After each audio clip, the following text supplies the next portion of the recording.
가장 첫 경기 디트로이트 대 클리퍼스 경기가 있습니다. 제가 몇 차례 디트로이트가 올 시즌 6승밖에 없지만은 최근 8경기 동안 3승을 거뒀다. 그 전에 제가 지난번 경기 분석할 때는 7경기 동안 3승 이런 식으로 약을 팔았는데 어쨌든 디트로이트가 꽤나 비비는 모습들이 보여집니다. 클리블랜드전도 잘 비비다가 막바지에 좀 이렇게 벌어지긴 했으나 그래도 프랭권이었었고 내일은 이제 클리퍼스랑 만납니다. 디트로이트가 그래도 지금 아이지아 스튜어트 빠진 거 말고는 전반적으로는 거의 풀라인업에 가깝다고 보시면 돼요.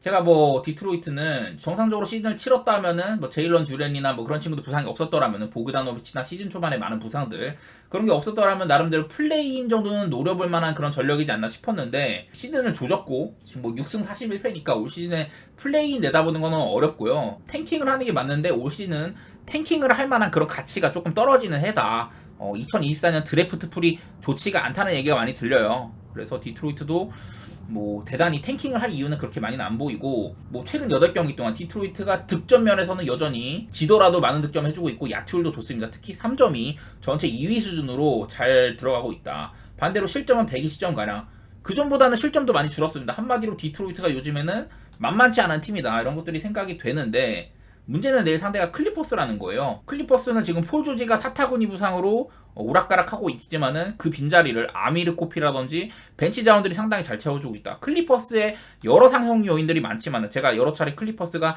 진화를 거듭하고 있다고 했잖아요. 시즌 초반에 잘 나가다가 하든 영입되고 나서 조금 부진하더니 그것도 웨스트브루크 벤치로 내리고 그러다가 또 하든한테 이제 플레이메이킹 핸들링 정권을 맡기면서 팀이 또 진화를 했다고 했는데 그에 이어서 요즘에는 또 벤치 자원까지 탄탄해졌다.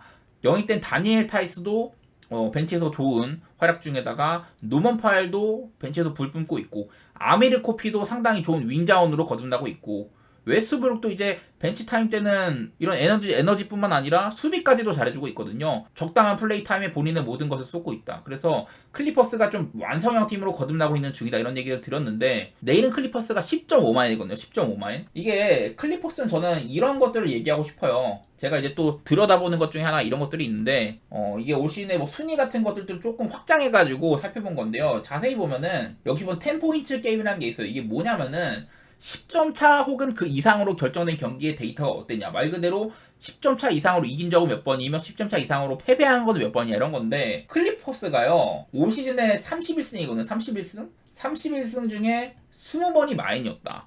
약팀을 패는 데는 통달을 했다는 거고 5할 승률 미만 팀한테 16승 4패 이런 식으로 클리퍼스는 좀 어지간한 상대는 잘 제압을 할 만한 팀이다 이런 것들도 보이긴 하거든요. 그래서 이 경기가 10.5마인이 클리퍼스한테 주어져 있는데 요즘에 디트로이트를 봤을 때는 사실은 프렘 보는 게 괜찮지만은 근데 지금 디트로이트가 최근에 상대했던 팀들에 비해서 물론 오클라호마도 좀 흔들리는 팀이었었고 그런 것도 있는데 클리퍼스는 저는 레벨루가 다르다고 생각을 하거든요. 개인적인 생각으로는 이게 디트로이트의 야투가 잘 터지면은 뭐든지 가능해요. 충분히 디트도 프렘이 가능하지만은 일단은 저는 클리퍼스의 마인 쪽 보고 있고 아까 말했다시피 클리퍼스도 지금 최근 11경기 9승 2패 기간 동안 득점이나 야투 면에서는 상당히 상위권이고 수비력도 나쁘지 않다. 디트로이트도 최근에 공수 양면에서 중위권 수준을 하고 있지만은 그런 것들을 따져봤을 때는 저는 일단 오바 쪽도 괜찮고 클리퍼스의 10.5마인 애매하긴 하지만 그래도 가볼만 하지 않나 그냥 그런 생각들 해보고 그냥 클리퍼스 응원하는 쪽으로 그렇게만 해보도록 할게요. 어려운 경기인 것 같고 클리퍼스가 또 그것도 생각은 하셔야 돼요. 홈에서는 19승 4패로 아주 좋지만 원정에서는 12승 11패로 승률이 그냥 5할 언저리에 있다. 그런 것도 생각을 하시면 좋을 것 같습니다. 다음 경기 워싱턴 대 마이애미인데 워싱턴이 요상하리만치 뭔가 이렇게 좀 하고 있거든요. 보시다시피 최근 6경기 동안 이 기간 동안 좀 언더세가 두드러졌어요. 언더세가 그전에는 또 좀 뛰는 팀 만나면 같이 오바내고 원래 시즌 초반에 워싱턴의 기조는 수비보다는 공격에 치우치는 그런 모양새들이 있었는데 얘네들이 최근 6경기 동안은 득점도 110.7점 실점도 116점에 그치고 있다. 특히나 상대팀한테 야투 허용률, 3루수 허용률이 낮은 편인데 실점은 많았다. 이건 템포는 조금 빠르다는 편이거든요. 템포는 빠른데 그래도 턴오버 유발이라든지 요즘엔 나름대로 그 리바운드 사수도 꽤나 되는 편이기도 하고 워싱턴의 약점이 오펜시브 리바운드를 많이 준다는 점인데 최근에는 그래도 조금 단속이 되는 모습이고 내일 상대할 마이애미는 그 오펜 리바 가담이 상당히 저조한 팀입니다. 자 그리고 마이애미는요 이제 8경기 최근 8경기 직전 승리로 인해서 7연패를 벗어던지고 어쨌든 연패 수렁에서 빠져나왔다. 하지만은 그 경기도 좀 상대가 삐리한 세크라멘토였잖아요. 제가 그 경기는 패스하겠다고 했는데 패스하기를 참 잘한 것 같고, 어쨌든 마이애미는 그날도 115대 106 세크라멘토라는 이런 좀 뛰는 팀을 상대로 언더 게임을 펼쳤고, 본인들의 득점 부분은 역시나 최근 8경기로 잡아도 최하위권이에요. 뭐 3점 슛 같은 거는 그나마 봐줄만 하지만은 야투율이나 득점 이런 부분들은 좀 저조하다. 반대로 상대팀한테 실점도 한창 이제 마이애미가 좋았을 때, 버틀러나 히로 이런 애들 다 없을 때 분전하던 와중에서는 마이애미의 강점은 방패였는데, 최근 들어서는 방패가 그냥 리그 중위권 수준, 3점은 엄청나게 많이 허용하고 있고, 이런 것들을 봤을 때는 마이애미가 딱히 언더팀이라는 생각은 글쎄 잘 안 들어요. 그리고 제가 아까 워싱턴은 이렇게 상대팀한테 야투 허용률 같은 거는 적었지만 실점은 많았다. 한마디로 기회를 많이 준다는 건데, 마이애미는 리그에서 페이스가 가장 좀 느린 축에 속하는 팀이기도 하고, 본인들의 야투 시도나 상대팀의 야투 시도 역시 29등, 2등 이런 식으로 되게 낮게 가는 팀이거든요. 템포가 한마디로 느리다는 팀인데, 저는 일단은 요즘에 워싱턴의 기조를 봤을 때는 또 언더를 한번 가보고 싶네요. 클리퍼스도 이제 여러 차례 제가 하더니 하프코트 넘어오는데 오래 걸리고 지공을 선호한다고 했는데, 직접 워싱턴과 클리퍼스 경기는 전반전에만 거의 한 126점을 찍을 정도로 오바세가 두드러졌는데 결국 경기는 234점 언더였었거든요. 근데 마이애미는 사실 클리퍼스보다도 더 느린 팀이고, 그런 것들을 봤을 땐 저는 일단 언더 쪽을 좀 고려해볼만 하지 않나. 그리고 여전히 마이애미 상태가 좀 삐리하다는 점, 직전 경기 세크 상대로 좀 잘하긴 했으나 그건 또 홈이었었고 내일은 또 원정이잖아요. 저는 일단 언더에다가 워싱턴의 프렌 쪽으로 한번 내다보도록 할게요. 다음 이제 애틀랜타 대 피닉스 한번 볼게요. 이거는 제가 피닉스의 거듭된 약점 중에 하나, 상대팀한테 리머텍을 너무 많이 먹히고 윙들한테 상당히 고전을 한다. 그리고 오펜시브 리바운드를 많이 따인다. 턴오버 유발을 자주 당한다. 이런 것들이었는데, 내일 애틀랜타는 여러 가지 면에서 피닉스의 약점을 파고들기에 괜찮은 팀이라는 생각이 좀 들어요. 일단은 요즘 들어서 애틀랜타가 오바팀의 기조를 많이 내뿜고 있다고 했는데, 최근 3경기 동안 평균 득점 1위, 그리고 실점도 26등 이런 식으로 경기당 평균 최근 3경기 동안 경기당 한 257점, 258점 이렇게 나오고 있거든요. 애틀랜타가 이제 과거 오바팀의 기조로 조금 돌아왔다는 게 눈에 띄고, 피닉스는 얘네들이 인디애나나 올랜도, 제가 말했던 피닉스의 약점이 상당히 공략을 많이 당했다. 윙들한테 리머텍을 많이 허용했다. 그런 것들이 보였었는데, 그래도 최근 마이애미나 브루클린 같은 팀들한테는 2연승을 거뒀습니다. 근데 제가 마이애미나 브루클린의 팀 구성상으로는 피닉스의 그런 약점들을 공략하기가 조금 까다롭다. 마이애미는 더더욱 그랬었고, 브루클린은 나름대로 좀 자산들을 갖추긴 했으나 벤 시몬스도 없었고, 전날은 피닉스의 야투가 너무 잘 터졌죠. 3점 슛도 거의 50%에다가 전반적인 야투들이 아주 훌륭했었다 보니까, 뭐 말하자면은 피닉스는요, 이런 약점들이 있다고 해도 이렇게 화력으로 돌파할 수도 있는 팀이에요. 피닉스는 아무래도 부커, 빌, 듀란트에다가 알렌도 좀 수비적으로는 아쉽지만은 여전히 화력 같은 경우는 좋고 야투율이 엄청나게 좋다 보니까, 그래서 일단 저는 양 팀의 대결은 오바를 생각하고 있긴 합니다. 오바는 생각하고 있는데, 피닉스도 조금 템포가 느린 팀이라는 것도 생각이 들고, 근데 애틀랜타는요, 요즘에 트레이 형도 그렇고 특히 이제 윙자원들 뭐 사딕 베이도 있고 제일런 존슨도 있는데, 이제 디안드레 헌터까지 거의 복귀를 할 것으로 보이거든요. 거기다 또 클린드 카펠란 또 받아먹기에 최적화된 빅맨이고, 거기다 뭐 오콩구라든지 또 벤치에서 나올 만한 이제 보그다노비치 이런 친구들 생각을 하면은, 애틀랜타가 화력 면에서나 피닉스의 인사이드를 공략하기에 나쁘지 않다는 생각이 저는 많이 듭니다. 그래서 일단 저는 애틀프렌의 오바 쪽을 살피고 있긴 한데, 애틀의 핸디값이 너무 낮지 않나. 애틀의 핸디값이 예를 들어 한 5에서 6 정도였으면 진짜 가볼만 했을 것 같은데 3.5여가지고 좀 아쉽고, 피닉스가 애틀랜타 상대로 모멘텀을 확 가져오기에는 이게 득점이 전부인데, 애틀랜타도 피닉스 인사이드 공략도 충분히 할만하고 좀 안정적인 득점이 가능하다? 그런 것들이 생각이 되는 것 같아요. 다음 인디애나 대 세크라멘토. 인디애나가 오늘도 경기력이 나쁘지가 않았었어요. 인디애나가 오늘도 이제 뉴욕한테 패배하긴 했지만은 전반전에는 앞서 나가기도 했었고, 제가 이거는 다 봤는데 오늘 뉴욕 대 인디애나가 여전히 괜찮았지만은 뉴욕의 아성을 넘지는 못했다. 제가 어제 분석할 때, 오늘 제가 많이 틀렸지만은 뉴욕 경기는 그래도 맞았거든요. 뉴욕 경기는 뉴욕의 마헨의 언더가 잘 됐는데, 인디애나가 잘하긴 잘해. 보니까 잘하긴 잘해요. 할리버튼도 내일 부상 관리 차원에서 백투백이라서 퀘셔너블이 될 수도 있긴 한데, 전반적으로 얘네의 강점, 빅맨들, 운동 능력 좋은 빅맨들에다가 리머텍을 할 수 있는 윙들, 이런 것들을 많이 갖춰 있고, 외곽도 요즘에는 조금 저조하긴 해도 이제 할리버튼이 돌아오니까 좋은 외곽 찬스를 많이 맞으면은 오픈 3 찬스도 많이 나고, 나쁘지 않습니다. 최근 4경기 동안 인디애나가 평균 득점 126.8점, 3점이 아쉽기는 하나 전반적으로 득점 페이스는 좋은 편이고 상대팀한테도 22점가량 22등 정도로 120점을 실점을 하고 있다. 실점도 많이 하는 편인데 그래도 저는 인디애나 경기력 자체는 나쁘지 않다는 생각이 들긴 들어요. 근데 다만 얘네의 약점 중에 하나는 또 백투백이라는 거. 백투백일 때 인디애나가 2승 7패거든요.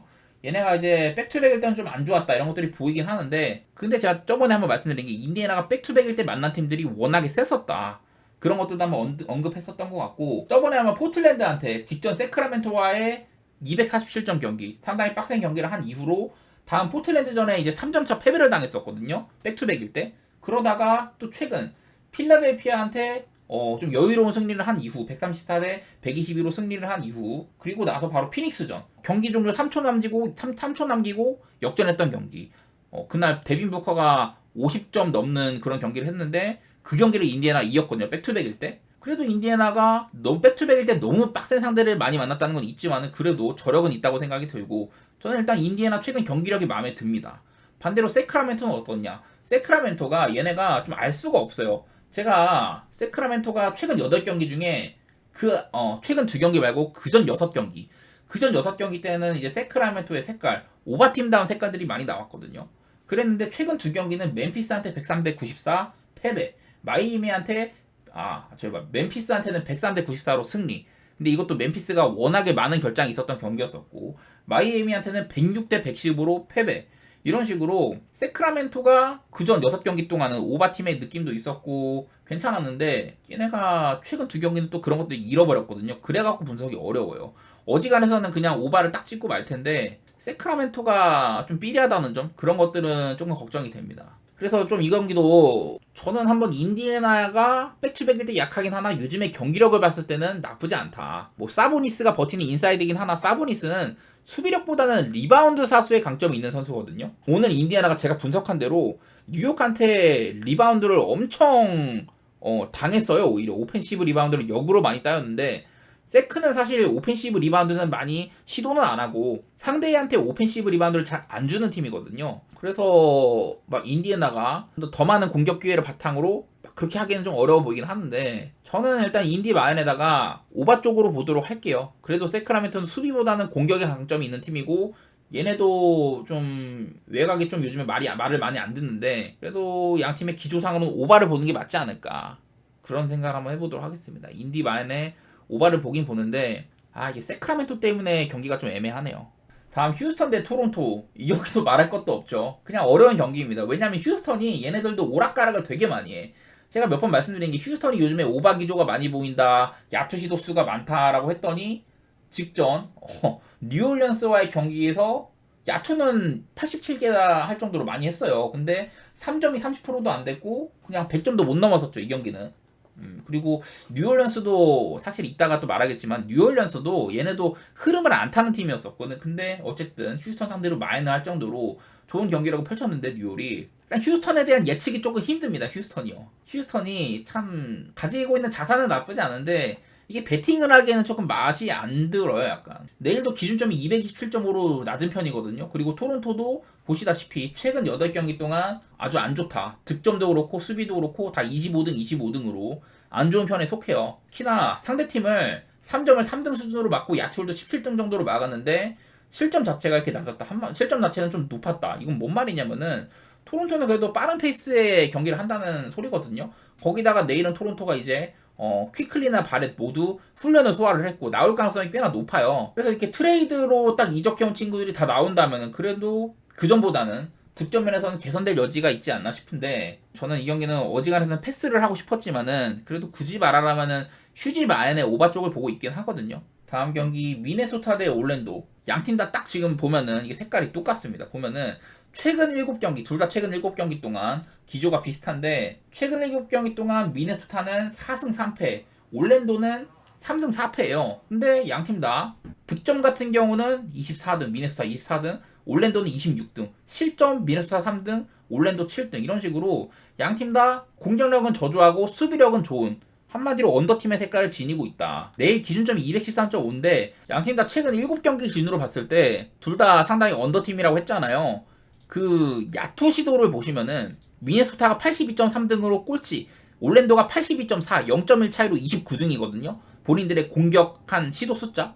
반대로 상대팀의 야투 시도가 미네소타는 80.3회, 올랜도는 79.9회로 깍 뒤에서 1, 2등이에요. 그러니까 본인들의 공격 시도도 1, 2등, 상대팀의 야투 시도 억제한 것도 1, 2등. 한마디로 엄청 못 던지게 한다는 겁니다. 서로 간의 템포도 많이 느린 편이고 그런 팀이라는 건데, 그 와중에서도 서로 간에 대단한 수비를 자랑한 팀들끼리 만난다. 이런 것들을 봤을 때는 저는 일단 언더가 좋아 보이고, 근데 언더 팀끼리 이렇게 맞붙게 되면은 사실 어느 한쪽의 핸디를 예상하기가 좀 힘들긴 하거든요. 저는 이 경기는 앞선 경기들에 비해서는 그래도 언더 같은 것들은 가볼만 하지 않나, 그런 생각이 드네요. 무튼 이 경기는 그래도 앞선 경기들에 비하면 서로 간에 언더 팀의 색깔이 뚜렷하고, 뭐 야투 시도 같은 것들도 상당히 억제를 한다. 뭐 여러분이 원하시는 방향대로, 저도 미네소타 마인에 대한 대단한 이런 자신감은 없는 날이거든요. 승패 방향은 여러분들 원하시는 대로 하시고, 저는 언더 쪽만 일단 얘기 좀 드릴게요. 다음 이제 샌안토니오 대 뉴올리언스 가보면은 양 팀이 맞대결상으로 둘 다 이제 사우스 웨스트 디비전인데, 양 팀 다 맞대결로는 뉴올리언스가 7연승을 달리고 있다. 샌안토니오가 워낙에 오랫동안 또 탱킹도 하기도 했고, 그 사우스 웨스트 디비전 같은 디비전이다 보니까 올해도 벌써 2번을 만났어요. 그렇게 많이 만나기도 하고, 뉴올리언스가 이 탱킹팀 샌안토니오를 잘 공략을 했다. 그런 것들이 보입니다. 최근 7경기 동안 샌안토니오는 뭐 트레 존스 선발도 그렇고 웬베냐마도 지속적으로 많이 이제 백투백도 나올 정도로 많이 뛰고 있는데, 샌안토니오는 공수 양면에서 그냥 뭐 애매합니다. 여전히 뭐 그냥 하위권 다운 모습들을 보여주고 있는데, 그래도 경기도 한 234점씩 뭐 이렇게 찍히긴 하네요. 반대로 뉴올리언스가 얘네가 흐름을 진짜 안 타요. 저는 개인적으로는 뉴올리언스가 좋은 팀이라고 생각은 하나, 배팅하기엔 사실 좀 까다로운 팀인 것 같아. 직전 경기 휴스턴한테 110대 99, 그 오버팀의 향기가 나던 휴스턴한테 100점 미만으로 묶을 정도로 아주 좋은 모습을 보여줬는데, 그 경기는 또 자이언이랑 허브 존스가 없는 경기였는데도 뉴올리언스가 그렇게 했잖아요. 내일도 뭐 둘 다 퀘셔너블로 적혀있긴 하지만은, 일단 뉴올리언스는 그 전에 보스턴, 미러키, 오클라호마 이렇게 강팀들한테 패배할 정도로 나름대로 좀 수문장 역할을 하고 있는 것 같다. 근데 샌안토니오 상대로는 7연승으로 아주 담당 일진 같은 모습도 보여줬었는데, 저는 일단 뉴올 마인 쪽을 생각을 하고 있고요. 이게 언더오버도 되게 애매해. 근데 샌안토니오는 요즘에 좀 언더팀의 기조가 풍기고, 특히나 켈든 존슨, 그 벤치 타임 스코어러인 켈든 존슨, 경기당 한 20개씩 던지는 친구인데, 그런 친구가 직전 경기 결장이었었고 내일도 일단 퀘셔너블이긴 하다. 그런 것들을 보면은 샌안토니오의 득점력이 조금 저조할 거라는 생각도 좀 있고, 뉴올리언스도 요즘에 막 아주 유타 같은 팀 이렇게 엄청 달리고 그냥 닭 오바 농구하는 팀, 이런 팀 아니면은 글쎄 오바 기조가 많이는 안 보이거든요. 그렇다고 샌안토니오가 상대 막 무너뜨릴 정도로 공격을 잘한 팀도 아니고, 저는 일단 언더 쪽으로 한번 생각해 보도록 할게요. 다음 오클라호마 대 샬럿. 오클라호마가 내일도 제이더비 없고 핵심 벤치 자원 중에 한 명인 아이제아 조가 없습니다. 그래서 선발 명단도 직전 경기랑 비슷할 걸로 예상이 되는데, 일단 오클라호마가 지금 최근에 엄청 많이 흔들리죠. 근데 흔들리는 것 중에 안 흔들리는 건 일단 수비. 최근 7경기 동안 오클라호마가 부진한 편에 속한다. 최근 7경기 동안 그래도 5승 2패예요. 5승 2패. 뭐 미네소타한테 디트로이트한테 이렇게 진 거 말고는 그래도 승리를 챙겨가긴 했는데, 덴버도 이제 요키치가 없는 덴버였었고, 최근 7경기 동안 오클라호마의 득점이 전체 25등 수준. 특히 야투나 3점이 상당히 저조하다. 한창 잘 나갈 때에 비하면은. 그래서 오클라호마가 요즘에 공격이 좀 안 되는 편이고, 득점력이 25등 수준으로 별로 안 좋은 편. 반대로 수비는 여전해요. 수비는 상대팀에 3점은 꽤나 허용하고 있지만은 일단은 3점 시도 자체를 많이 좀 안 주는 편에 속하고, 그리고 인사이드 수비율은 2등, 실점도 전체 2등, 이런 식으로 오클라호마가 상대팀한테 자유투 같은 것도 잘 안 주고, 인사이드 수비 같은 거는 그래도 어느 정도 해내는 모습이기는 합니다. 기복은 있지만 수비적으로는 별로 기복이 없다 이거고, 샬럿이 최근에 또 5연패를 하고 있거든요. 제가 그전엔 한 11경기 정도 이렇게 막 지표를 잡았었는데, 어쨌든 샬럿은 내일도 라멜로가 다우트풀, 거의 못 나올 가능성이 크고, 여전히 마크 윌리엄스는 지금 장기 결장 중이잖아요. 저는 맨날 말하지만은 샬럿이 조금 더 치고 올라가려면 마크 윌리엄스가 있어야 되겠더라. 닉 리차드도 나쁘지 않은 빅맨이긴 한데 마크 윌리엄스가 훨씬 더 좋은 빅맨이라 생각이 되고, 마크 윌리엄스가 있었더라면 올 시즌 샬럿이 나름대로 라멜로, 헤이워드, 여기다가 이픽 브랜든 밀러라든지 요즘에 PJ 워싱턴 브리지스 이런 친구들 해주는 거 보면은 사실은 플레이오프 노릴 만한 전력이라고 저는 봤었어요.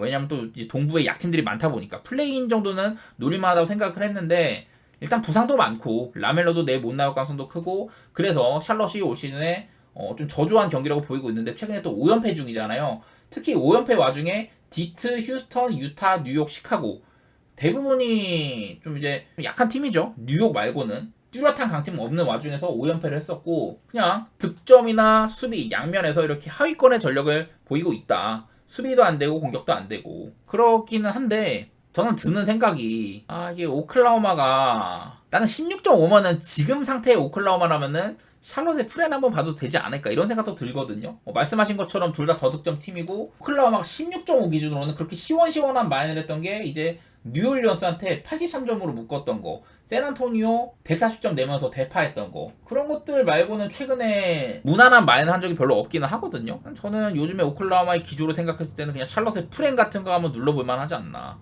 16.5가 요즘 NBA에서는 저는 꽤 커 보여요. 저번에 오클이 디트한테도 패하기도 하고 별의별 일이 많이 나는 NBA다 보니까 요즘에 NBA가 굉장히 어려운데 그런 기조 때문에 뭔가 샬롯의 프렌을 찍고 싶네. 샬롯이 만약에 프렌 하는 그림이라면은 언더 쪽으로도 생각을 해보고 샬롯이 최대한 오클라호마의 득점을 억제를 하면서 본인들도 요즘에 기조답게 그 득점을 많이 못하는 샬롯도 오클도 수비가 좋다 보니까 더 나아가서 예를 들어 오클이 샬롯을 아주 좀 수비를 아주 제압을 한다. 샬롯을 뭐 100점 미만으로 묶는다고 하면은 229.5를 오클이 마인을 하더라도 저는 가볼만 하다고 생각은 들거든요. 샬롯의 프렌에다가 언더 쪽 보는데 도박적인 그런 선택을 하는 만큼 이 경기도 마찬가지로 대단히 좋게 보진 않습니다. 다음 이제 멤피스 대 골든 스테이트. 멤피스가 내일도 백투백입니다. 그리고 왼쪽 여기다 보다시피 이렇게 결장자가 굉장히 많은 상황입니다. 여전히 스마트나 모란트, 데스먼드 베인, 로즈, 자이레 윌리엄스, 클라크, 라라비아 장기 결장한 성들도 상당히 많은 편이고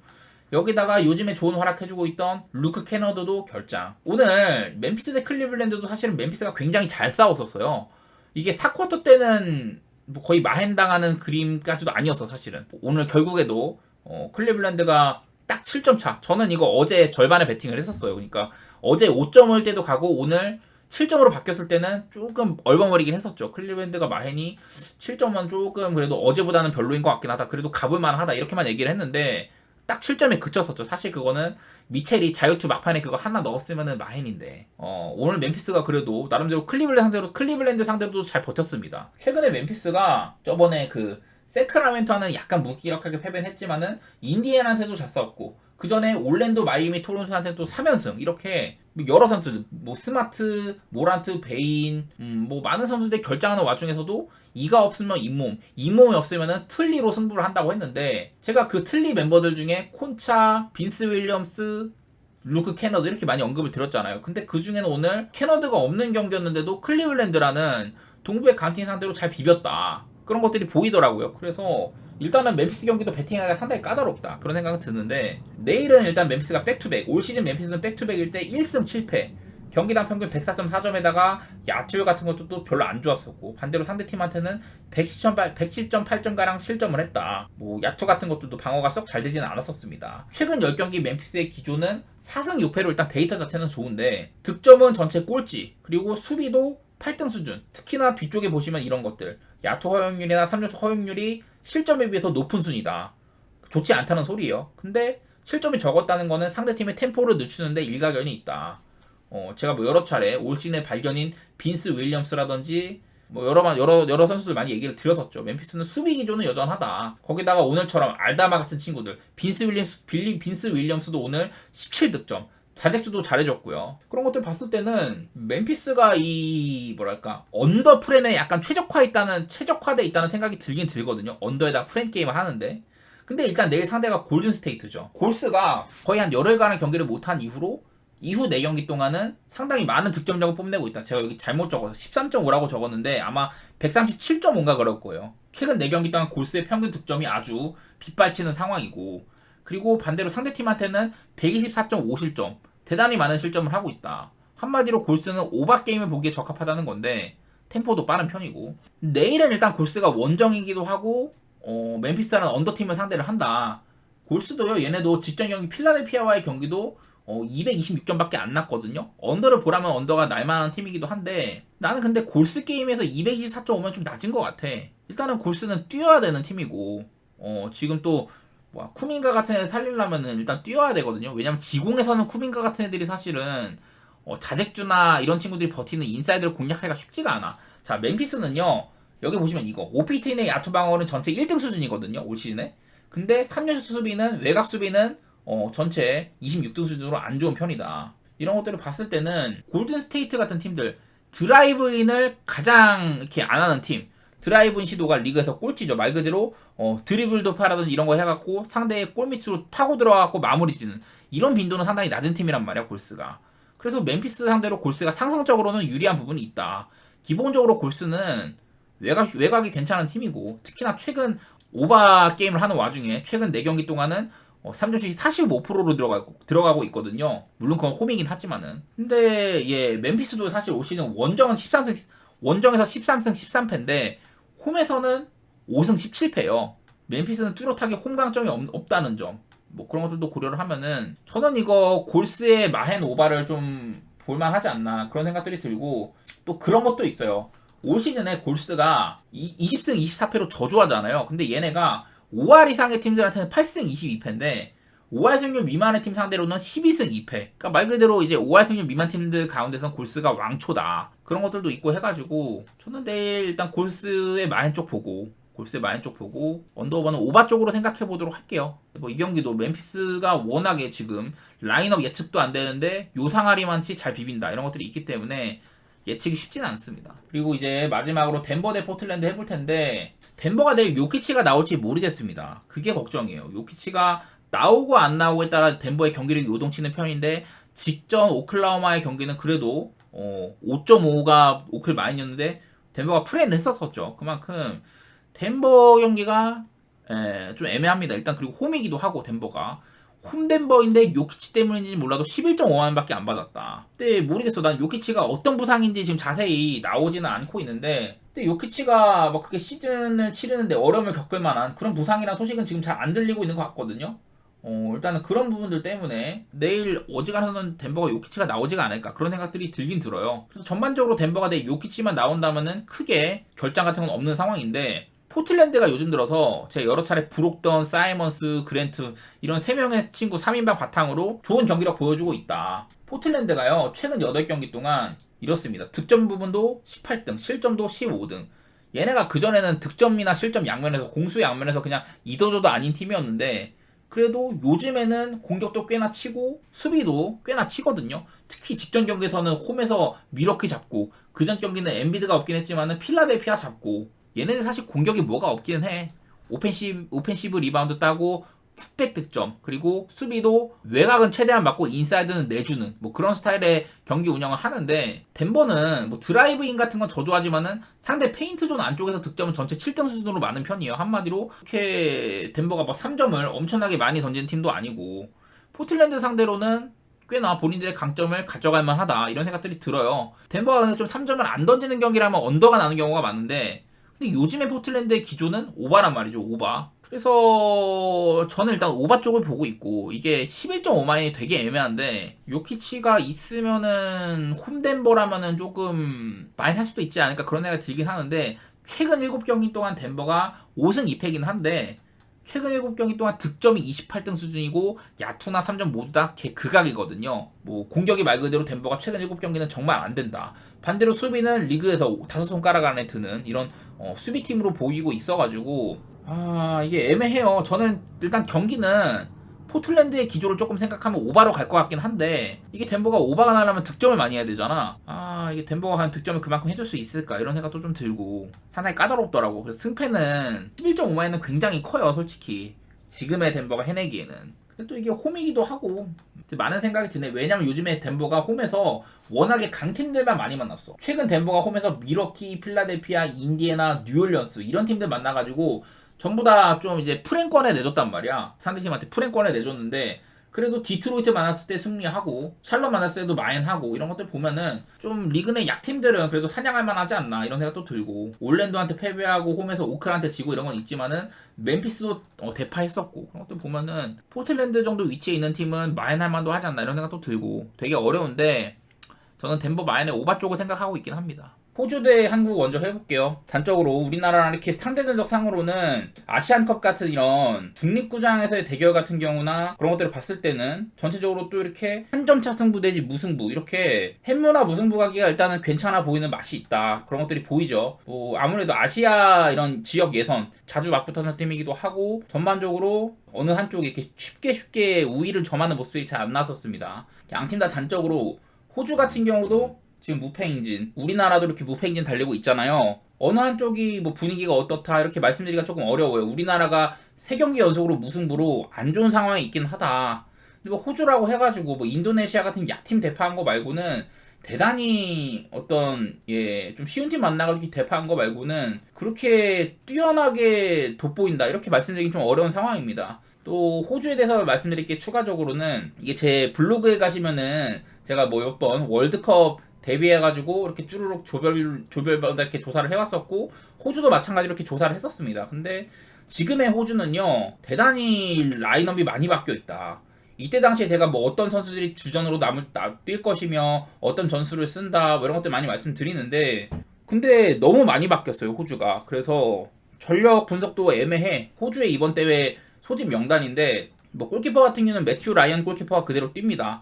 어지간해서는 그대로 나올 거고 근데 좀 우리가 알만한 이름들이 많이 없어요. 수비진에서는 이제 나다니엘 에킨슨이라든지 뭐 카이 로우리스 뭐 이런 친구들은 지난 대회에서도 어지간해서는 선발로 나올 만한 친구들이었고 아지즈 베이치 이 친구는 네, 닭주전이죠 말 그대로 닭주전. 그리고 센터백에 이제 해리 수터 같은 친구들 이 친구는 초장신이에요. 초장신. 제가 그나마 오늘 호주 라인업에서 언급할 만한 선수가 이런 해리 수터 같은 선수인데 왜 뭘 언급할 게 있냐. 이 친구가 키가 202cm로 초장신 센터백이고 카타르 월드컵 2차 예선 헤딩으로만 6골을 넣었어요. 한마디로 어마어마한 헤딩 그런 위력을 가지고 있고 오늘 한국은 세트피스를 대단히 조심해야 될 것이다. 2023년에만 초반에 벌어졌던 7경기에서 4골을 터뜨릴 정도로 득점력을 갖춘 센터백입니다. 보시다시피 이 친구가 A매치에 26경기 나섰는데 11골을 터뜨렸어요. 수비수가 11골을. 뭐 딱히 그 페널티킥을 전담했다거나 이런 것도 아닌데 센터백이 이 정도 골을 넣었다는 거는 이거는 말이 안 되거든요. 그래서 오늘 우리나라는 이 해리 스터의 머리 이거를 대단히 경계해야 할 것으로 예상이 되고 중원도 보면요. 이제 뭐 알만한 잭슨 어바인밖에 없어요. 잭슨 어바인밖에 없고 우리가 조금 그 전에 알만한 이름들이 에런 무이 흐스티치 이런 친구들이 다 빠져있다. 에런 무이 같은 경우는 이제 은퇴를 했고 전반적으로 호주 대표팀이 A매치 출전 숫자가 적어요. 이렇게 좀 뭐 68경기 시즌 베이치라든지 매튜 라이언은 닭주전들은 많이 뛰었지만은 전반적으로는 A매치가 상당히 적다. 출전 수가 좀 세대 교체 내지 호주는 그리고 오랫동안 막 이렇게 호급이라고 불릴 만한 선수가 지금은 별로 없는 것 같아. 앞으로는 뭐 나올지는 모르겠지만은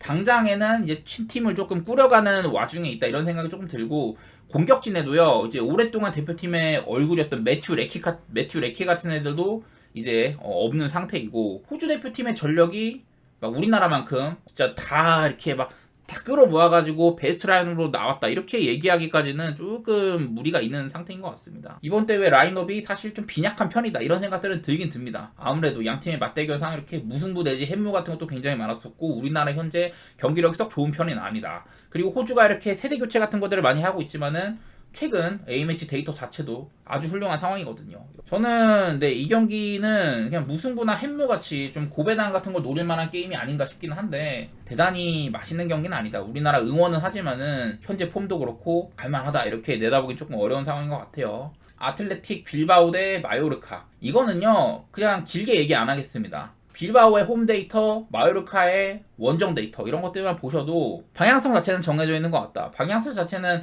빌바오 승 쪽으로 잡긴 할 텐데 이 빌바오가 직전 경기 때 굉장히 안 좋았어요. 빌바오의 직전 경기가 이 카디즈와의 원정 경기였는데 이 빌바오가 그 이냐키 윌리엄스도 복귀하고 그 전에 보여줬던 좋은 경기력들을 보여줄 거다라고 예상을 했지만은 좀 졸전이었습니다. 말 그대로 졸전. 지금 이게 올 시즌 카디즈의 라리가만 살피면요 카디즈가 직전 경기 그 상대였던 이렇게 오랜 기간 동안 무승 행진을 달리고 있거든요. 빌바오가 물론 원정이긴 했지만 카디즈를 손쉽게 제압하지도 못했다. 이날도 최전방이 원래 올 시즌에 가장 폼이 좋은 공격수 중에 한 명이 그 고르카 구루세타거든요. 구루세타 이 경기도 뭐 70분에 교체로 나왔었고 이렇게 네, 이날은 또 그리고 빌바오 같은 경우는 약간 로테이션이랄까 그런 것도 좀 돌리긴 상황이기도 하고 사실은 그럴 지금 뭐랄까 페이스가 아닌데 빌바오의 좀 일관된 좋은 경기력을 내다보기가 사실은 조금 어려워 보이긴 한다. 홈으로 돌아왔다는 건 있겠죠. 아무래도 빌바오가 이렇게 홈에서는 연승도 달리고 있고 하니까 그런 것들을 생각을 하면은 빌바오의 승리가 나쁘지는 않지만은 직전 경기력도 그렇고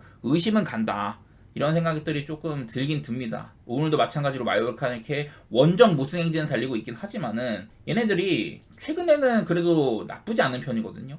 마요르카가 원정 빼고 최근에 뭐 코파델레이 섞인 거 라리가 등등 다 하면은 나쁘지가 않아. 심지어 지로나도 홈에서 잡을 정도로 그리고 마요르카 원정에서 베티스도 상당히 고전도 했었었고 빌바오의 일반승을 쉽게 가기는 조금 까다로워 보인다. 그렇다고 해서 빌바오 무승부를 보자니 그것도 좀 내키지도 않고 그냥 오늘 축구도 어렵습니다. 축구도 어렵고 이 경기도 어지간해서는 그냥 햄무나 뭐 무승부 이런 것도 가보십시오 하고 싶긴 한데 무승부보다는 그래도 빌바오가 잡을 가능성이 조금이라도 커 보이고 좀 까다로운 상대인 마요르카 상대로 햄무 같은 도 가볼만 하지만은 그러면 오늘 너무 햄무나 무승부 이렇게 고배당 위주이기 때문에 저는 그렇게까지 구성하고 싶지는 않고 그냥 빌바오의 일반승 정도 나는 좀 욕심내겠다 이런 분들은 소액으로 그냥 햄무 같은 거 노리시기에 적합한 경기가 아닌가 그런 생각들 한번 해보도록 하겠습니다. 레체 대 피오렌티나도 쉽지 않아요. 일단 맞대결상으로도 레체랑 피오렌티나가 이렇게 레체가 피오렌티나 원정에서도 이렇게 자주 잡았던 모습도 있고 피오렌티나가 막 레체를 그렇게 아주 압도하고 이런 그런 모습들은 못 보여줬어요. 올 시즌 초반에 레체가 한창 잘 나갈 때 다베레사 감독이 이달에서 감독상을 받던 그 시기에도 피오렌티나 상대로는 무승부도 캐고 원정에서 그런 것도 있었고 물론 지금 레체는요 이래요. 레체가 지금 최근 이렇게 긴 시간 동안 단 1승밖에 없습니다. 기본적으로 레체는 무승부가 많은 팀이긴 하나 직전 경기도 제노아 원정에서 선제골을 넣었음에도 패배하는 모습도 있었고 제가 이 경기 또 햄무 예상했었죠. 다만 이 피오렌티나 제가 직전 경기 인터밀란도 봤어요. 1대0으로 패배를 하긴 했으나 이 경기도 니코 곤잘레스가 페널티킥을 넣었더라면 비길만한 경기였었거든. 니코 곤잘레스가 76분에 페널티킥을 얻었는데 그 조르지뉴식 페널티킥을 차다가 얀존머 골키퍼의 품에 안겼죠. 그냥 세컨 찬스도 못 얻고 피오렌티나가 나쁠 건 없다. 경기 운영 자체도 좀 어지간해서 주도적으로 할 거고 지금 전반적인 선수들의 컨디션도 나쁘진 않거든요. 그리고 지금 또 벨로티도 피오렌티나 임대 영입을 한 걸로 알고 있어요. 그래서 피오렌티나가 겪고 있던 최전반 문제 그런 것들도 어느 정도는 해결이 될 거라고 생각이 되고 피오렌티나가 아주 낙관적이진 않지만은 피오렌티나 일반승 배당도 그렇게 맛있다 정도 아니에요. 전 2배 이상이 되면은 피오렌티나 승도 가볼까 했는데 1.89 정도면은 뭐 가볼만 하지만은 저는 조금 더 욕심내갖고 그냥 햄무 가는 정도에 그칠 것 같아요. 그냥 일반승 정도만 노리겠다는 분들은 일반승도 괜찮긴 하고 경기들이 오늘 상태가 안 좋습니다.